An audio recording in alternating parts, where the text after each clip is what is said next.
俄罗斯不认美乌停火清单，大规模空袭乌克兰度假村。俄罗斯以取消制裁试探美国、欧洲底线，最大程度获得好处。俄军在6至9月将展开大规模入侵。乌军反抗不停，《纽约时报》预测3个月后，乌克兰将掌握战场主动权。俄罗斯的英雄之星双双陨落。乌克兰成立新航空指挥部，统一管理空中行动。欧洲扩大与乌情报共享，乌克兰 AI 军事卫星投入使用。精彩内容即将开始。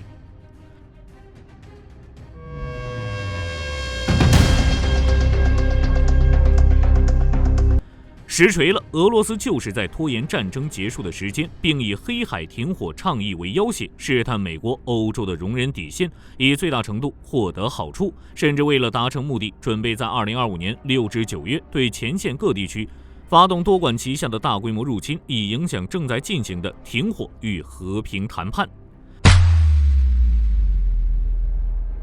据战争研究所3月29日报道称，乌克兰能源部报告称，乌克兰已和美国就俄罗斯在停火期间停止对乌克兰能源设施打击的清单达成一致。美国副总统万斯也于3月28日证实了这一点。他称，美国和乌克兰已经实现了能源基础设施停火，并即将完成黑海的停火谈判。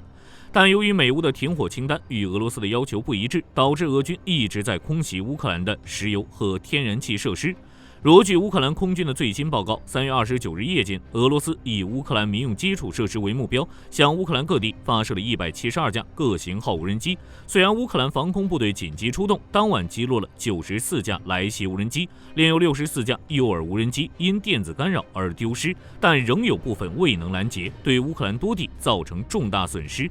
而且，据第聂伯罗彼得罗夫斯克州克里沃罗格军事管理局负责人维尔库尔3月29日报告说，俄军还对当地发动了弹道导弹袭击，导致当地的巴托洛梅奥度假村燃起大火。目前救援人员正在紧急疏散周围的受困民众，具体损失还在统计中。战争研究所3月29日分析称，俄军这是在用停火方针打掩护，继续打击乌克兰的关键和民用基础设施，与特朗普总统利用临时停火实现乌克兰持久和平的既定目标相矛盾。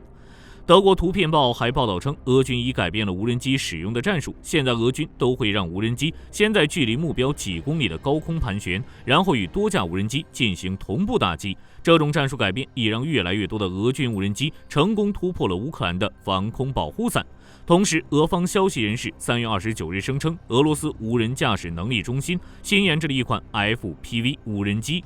Fico Fortuna， 并部署了至少30架。据悉，该无人机的制造成本为10万卢布，航程为50公里，可携带高达 1.7 到3公斤的有效载荷，且为手动发射。截至目前，乌方尚未对俄军升级的无人机技术和战术发表评论。不过，泽连斯基3月28日报道说，乌克兰国防部长乌梅罗夫将在即将访问美国期间，向美国官员提交俄罗斯违反停火的证据，就是不知道这些证据提交后，美方会如何表态。是认为能源基础设施停火的确切条款尚不清楚，选择拖延，还是选择向俄罗斯施压，尽早完成临时停火？当然，没能停火的另一个原因是俄罗斯想要更多的好处。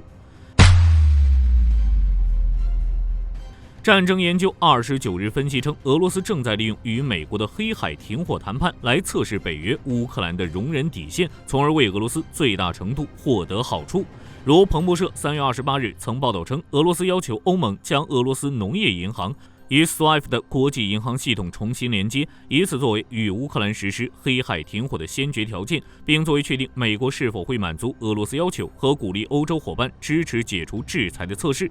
一名亲近克里姆林宫的消息人士也称，俄罗斯此举是为了在与北约隔绝3年外交和经济孤立后，获得未来谈判的筹码，并改善俄罗斯的经济状况。俄罗斯央行行长纳比乌林娜27日在记者招待会上表示，若欧盟继续制裁，俄国将不得不动用居民储蓄维持战争，可见俄罗斯目前的经济困境。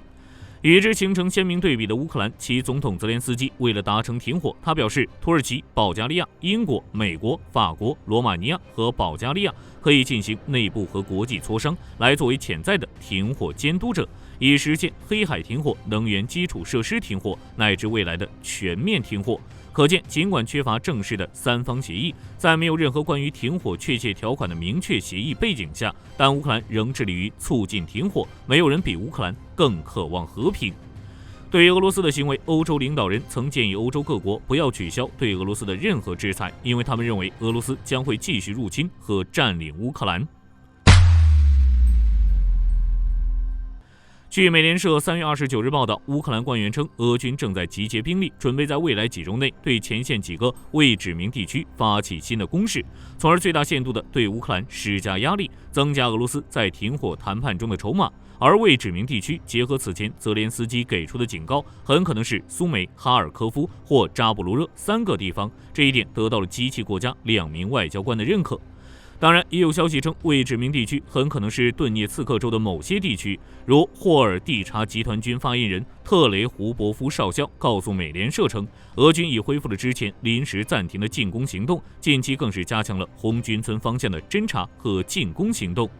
而乌克兰情报部门则观察到，俄军在歇里杜河村附近集结了大量俄军部队，甚至一名作战的乌克兰营长都报告说，担心俄军会将库尔斯克的部队重新部署到前线的其他地区，其中就包括红军村。但从战线情况看，乌军在库尔斯克的反击从来都没有停止，俄军将全部库尔斯克部队重新部署的可能性不太大，即便进行了一些重新部署，俄军也不太可能对乌克兰的主要城市展开大规模进攻。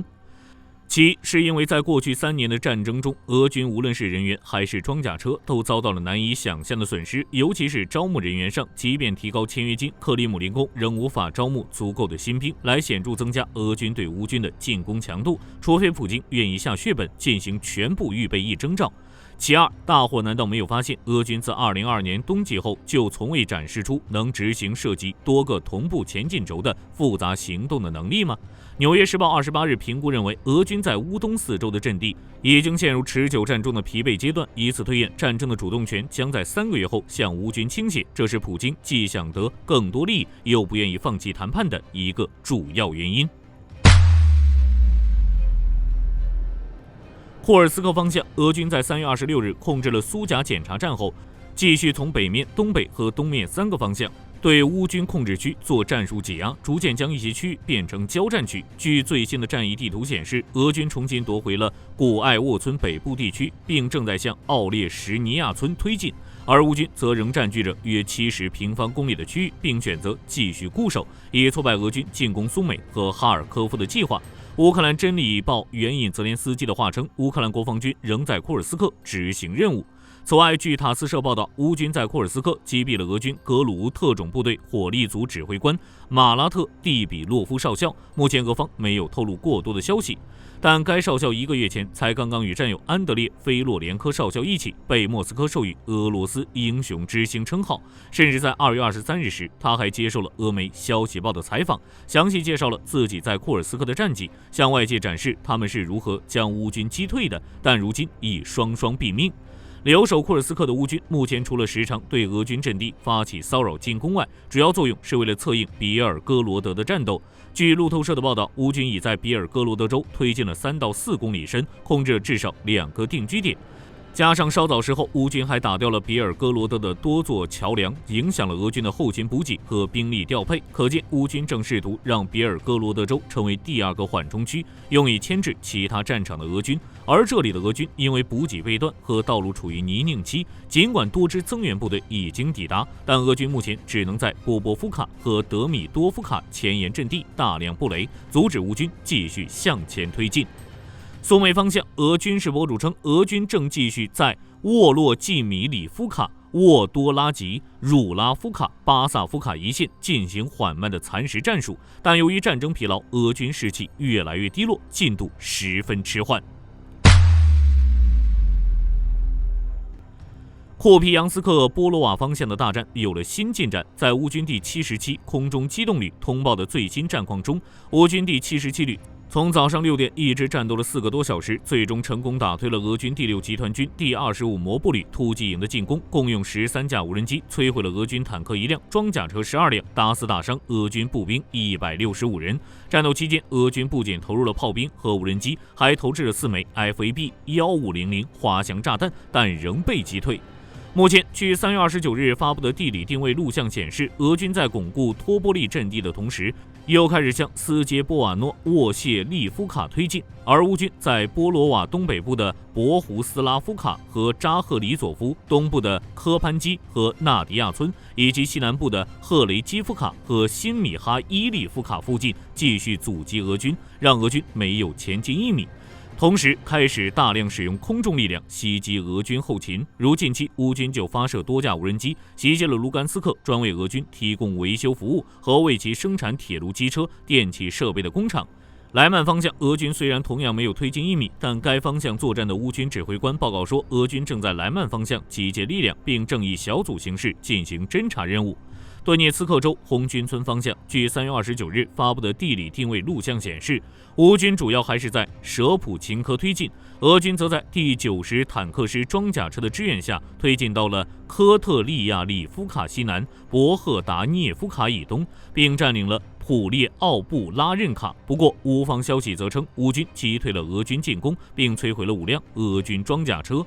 此外，乌军第59旅第1无人机营早些时候还袭击了红军村的俄军阵地，并摧毁了其3个野战弹药库和4门迫击炮。从前线披露的视频看，这几个弹药库已经被点燃，引发了剧烈的2次爆炸。预计接下来俄乌双方还会继续在红军村发起新攻势。大诺沃希尔卡方向，诺尔报告道，乌军在顿涅茨克西部发起攻势的同时，也出动战机对当地的俄军指挥部实施了精准打击。现场画面显示，炸弹精准打向了俄军的控制区，随即引发剧烈的爆炸声。详细战况还有待进一步确认。不过，这已经是1周以来乌克兰空袭的第3个俄军指挥部了。南部战区扎布罗热方向，俄军3月29日袭击了小托克马奇卡至罗伯季涅区域，以及卡缅西克、斯捷波维、洛布科韦、小谢尔巴基等多个地区。乌军则重点在斯捷波维和谢尔巴基进行了反击。乌克兰南部作战司令部当天报告说，俄军近期加大了当地的进攻强度，且使用上了装甲车，其目的很可能是想通过拿下扎布罗热西部来打开战场局面。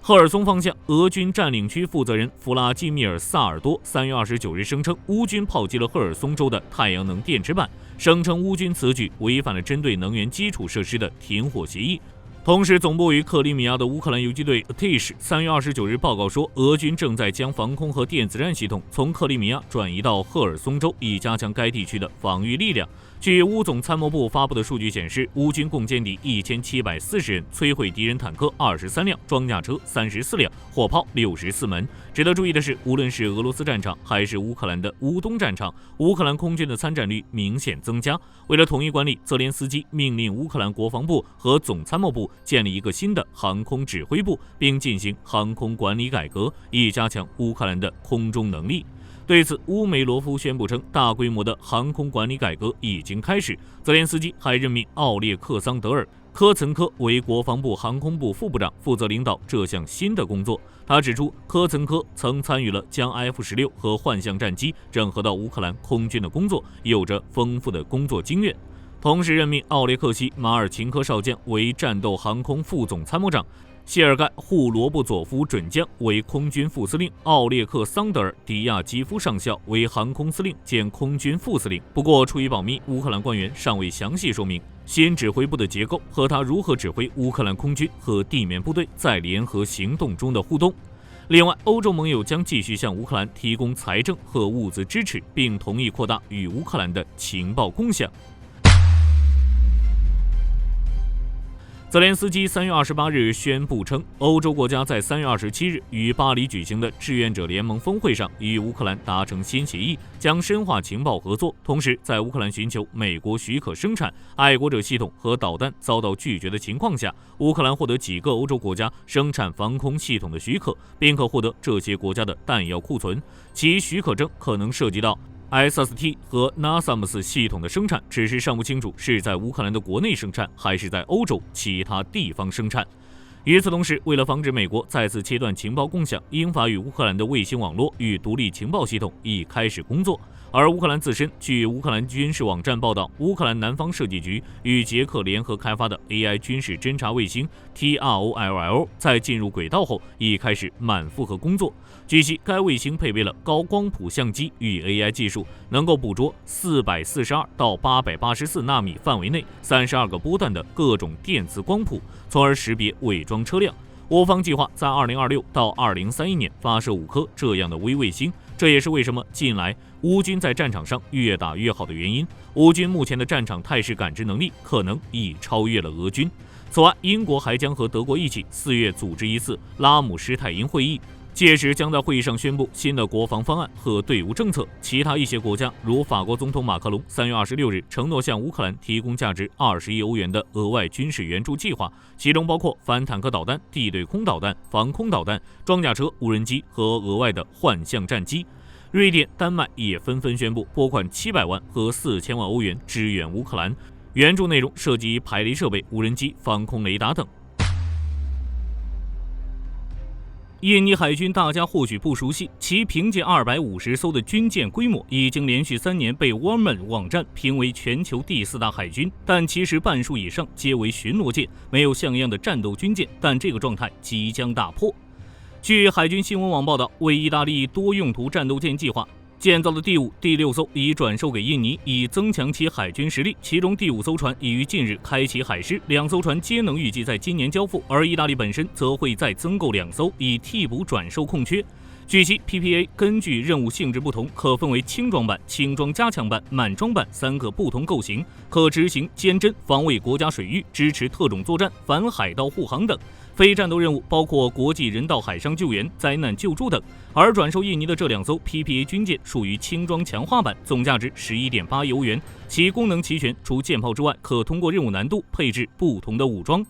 PPA 轻装强化版不仅配备了2组8连装 Server 垂直发射器，还有2组4连装反舰陆攻导弹发射器，均安装在船舰前方。其中垂直发射器型号为 Server A70， 可发射具有战略陆地攻击能力的 MK2E 远程反舰巡航导弹。该型导弹将有新型终端巡头，可使用无线电射频技术，并可以通过红外线影像模拟航路是否需要攻击地面目标。与前一代的产品Automatus 相比， MK2E 具有双倍射程，可超过360公里。3月26日，德国联邦总统施泰因迈尔向现任德国总理舒尔茨及其内阁成员移交解职证明。舒尔茨及其内阁成员将继续履职，直至新一届联邦政府成立。根据德国基本法第69条规定，德国联邦政府总理及其内阁的任期至新一届联邦议院会议召开时结束。而在当天早些时候，新当选的德国联邦议院召开首次会议，这标志着第21届立法会任期的开始，期限为4年。德国基民盟议员朱莉亚·克洛克纳当选第21届德国联邦议院议长。据军队认可网报道，波音公司宣布计划于2025年底或2026年初为 MQ-28 无人战机进行首次空导弹试射，这将标志着该无人机从电子作战与侦察等非动能任务转向具备实战打击能力的关键转型。波音公司透露，其正加速 MQ-28 战机的开发，目标是强化其协同作战角色。不过报道也指出，目前波音尚未决定试射时是采用现有的 Block 1版本还是升级后的 Block 2版本。MQ-28 专为于现有空中平台协作设计，配备先进自主技术，能执行请监侦及早期预警任务，同时降低有人机的风险。该机长 11.7 米，航程3700公里，具备战机级性能，但成本仅为有人战机的1/10。其开放式架构让它能快速适应任务需求，为盟军提供更大弹性。波音澳洲防务总经理利斯特表示，在澳洲政府的支持下， MQ-28 已累计超过100小时飞行测试，验证了自主算法与人工智能功能。而升级款 Block 2进一步提升续航力、筹载能力与互通性，计划整合内置武器舱，以应对协同作战飞机的全球趋势。类似的计划还包括美国的 XQ-58 女武神、天空伯格以及 BAE 公司的中程僚机等。在此脉络下， MQ-28 不仅服务澳洲皇家空军，也会成为北美空军的潜在选项。目前数架 MQ-28 已运往美国密苏里州圣路易斯，与美国空军展开测试，其有很大的概率融入美军的协同作战计划里。此次测试 MQ-28 可能会挂载 AM-120、AM-9X 或澳洲自制飞弹，以验证武器整合能力。好了，本期节目到这里就结束了。俄军即将开始的大规模入侵进攻地点，大家觉得会是哪里？欢迎在评论区留言讨论。我是火力军，下期再见。